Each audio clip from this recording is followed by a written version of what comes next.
Well, I found out about it when I was interested in an ethic of care, and I'd done a lot of reading about an ethic of care, and I came across the work of the Centre on Effective Equality, and so I just got very interested in the centre. I knew about the 2 books you'd published, and some months after that it suddenly came to me that I might study again, and the first place I looked was at the Centre for Equality Studies.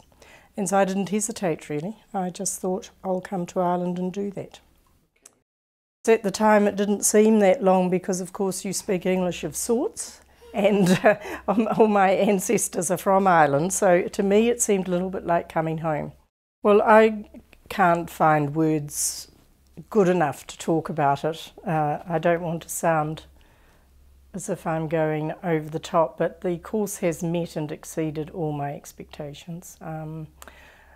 I didn't really, it had been a long time since I'd studied, 40 years in fact, but I seem to fit back into it quite well, and I think that's because of the support we got from the teachers. So I found the support of all the teachers and of my fellow classmates to be really wonderful, and the fact that the classmates were from such diverse backgrounds, that was really helpful. So there were quite a few of us from overseas, so we formed a little bit of a subgroup, if you like, and supported each other, but we also got very well supported by the teachers and by our fellow pupils. Well, I'd say don't hesitate. Have a good look at it if you're in the slightest bit interested in social justice, and if inequality is something that really concerns you, and it is, I think, the issue of the moment, and I would say have a very serious look at it in terms of I'm what you might call a mature student, very. I would say don't hesitate because you bring to it so much. And if you have children, then this is a very real way that you can try and make a difference to the world they're inheriting.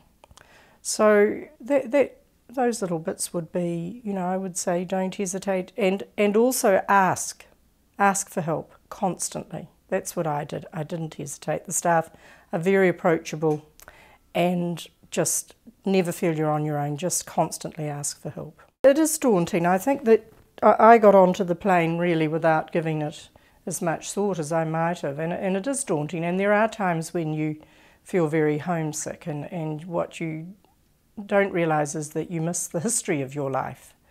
And those are the times where you've got to dig deep, and you've got to actually go and reach out to somebody and tell them and begin to make a life here.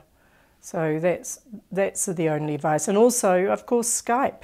I mean, it's totally different now. You can Skype, and there are so many ways to stay in touch, and I've found that with 4 children all over the world, Skype has kept us going as a family.